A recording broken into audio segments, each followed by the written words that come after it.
چلے گا. حدیث میں خبریں یہ سارے مسلمان ممالک تمہارے ہاتھ سے نکل جائیں گے مسلمانوں، یہ عراق اور اردن اور یہ اور وہ، یہاں تک کہ ترکی، سعودی عرب کا بھی شمالی حصہ نکل جائے گا. البتہ مدینے کا جو ان کا پروگرام ہے اس کو اللہ نہیں پورا ہونے دے گا، مدینے میں داخلے کی ان کو اجازت نہیں ملے گی. بہرحال یہ سارا کچھ ہونے والا ہے. وہ وقت بھی آنے والا ہے کہ حضور کی ایک حدیث کے مطابق ایک شخص کے 1000 بیٹے ہوں گے تو 999 ختم ہو جائیں گے، ایک بچے گا. یہ وقت بھی آنے والا ہے کہ حضور فرماتے ہیں اتنی بڑی جنگ ہوگی، اتنی خریزی ہوگی کہ پوری زمین اٹ جائے گی لاشوں سے. تو پرندہ جو ہے کوئی، ایک تو پرندے ہوتے ہیں کہ جو مردار خور ہے، گدھ ہے، وہ تو بڑی خوشی سے اتریں گے، تناول فرمائیں گے لاشوں کو. اسی طریقے سے کوے ہیں، چیلے ہیں. لیکن جو نفاست پسند پرندے ہیں وہ لاش کے اوپر اترنا نہیں چاہتے. تو ایک پرندہ اڑتا چلا جائے گا، اسے کہیں زمین پر اترنے کی جگہ نہیں ملے گی، لاشیں لاشیں ہوں گی، یہاں تک کہ وہ تھک ہار کر اس کے جو ہے پر جواب دے جائیں گے، گرے گا تو لاش پر گرے گا. یہ وقت آنے والا، اور یہ یہودیوں کے ہاتھ میں، یا یہودیوں کے جو سپورٹرز ہیں اس وقت، جو ان کے ہاتھ میں اعلی کار ہیں، ان کے ہاتھ آنا ہے. میرے نزدیک اس کام کے لیے اس ملعون قوم کو کہ جو حضرت عیسیٰ کے زمانے سے ملعون ہو چکی ہے، اس کو باقی رکھا گیا ہے، اسے یہ موقع دیا گیا ہے. اس نے اسرائیل بنا لیا ہے. تقریباً 2000 سال کے بعد وہ دوبارہ آ کر آباد ہوئے اس سرزمین میں جہاں سے نکال دیے گئے تھے 70 عیسوی کے اندر. یہ سارا کچھ کیوں ہو رہا ہے؟ ان کا یہ استثناء کیوں کیا گیا؟ یہ بڑی تلخ بات ہے، یہ یاد کر لیجیے.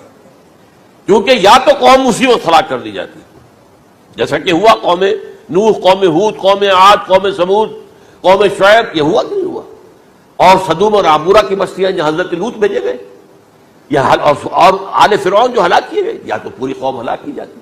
نہیں، یہ یوں سمجھیے کہ اس پورے معاملے کو درمیان میں سے ایک وقفہ دے دیا گیا، حضرت عیسیٰ کو اٹھا لیا گیا، اور حضرت عیسیٰ دوبارہ آئیں گے. یہ کیوں کیا گیا؟ اب اس میں بڑی تلخ بات آپ سے کہہ رہا ہوں، یہ آپ کے لیے قبول کرنا آسان نہیں، حلق سے نیچے اٹھنے کی مشکل سے. اس قوم کو زندہ رکھا گیا ہے جو ملعون اور مغضوب علیہم قوم ہے. سب سورہ فاتحہ میں مفسرین لکھتے ہیں ضالین یہ نصارہ ہیں اور مغضوب علیہم یہ یہودی ہیں. اور قرآن کہتا ہے لعن الذین کفروا من اہل الکتاب علی لسان داؤد عیسی ابن مریم، لعنت کی گئی ایک ملعون اور مغضوب قوم کے ہاتھوں.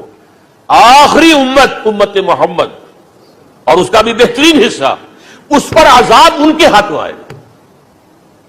عربوں پر عذاب یہودیوں کے ہاتھوں، اس لیے ان کو بچایا گیا.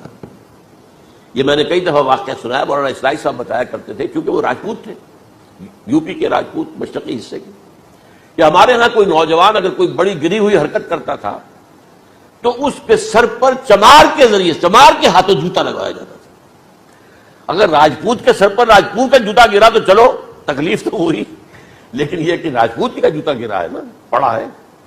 لیکن راجپوت کے سر پر چمار کا جوتا، جس کو آپ انگریزی میں کہتے ہیں to add insult to injury, وہ تکلیف بھی ہے جوتا کھانے کی اور انسلٹ ہے کہ چمار مار رہا.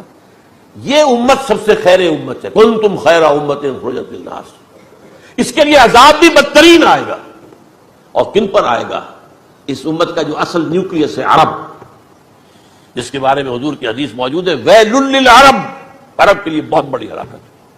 اور آج ہماری نظر میں آ رہا ہے وہ ملعون اور مغضوب علیہم قوم، ان کے سینے کے اندر خنجر کی طرح بھونکی گئی ہے.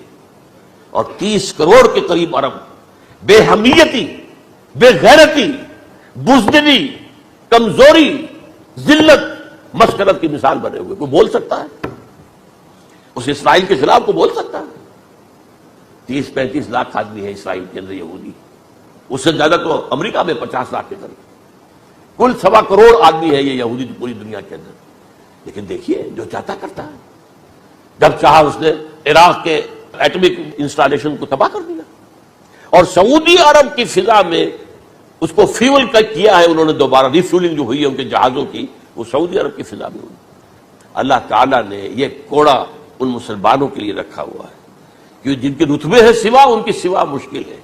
جتنا اونچا مقام اللہ نے دیا عربوں کو، ان میں حضور کو اٹھایا، ان کی زبان میں اپنا آخری کلام نازل کیا، تو ان کی ذمہ داری بھی بہت ہے. جن کے رتبے ہے سوا، ان کی سوا مشکل ہے. یہ ہے میرے نزدیک واللہ اعلم.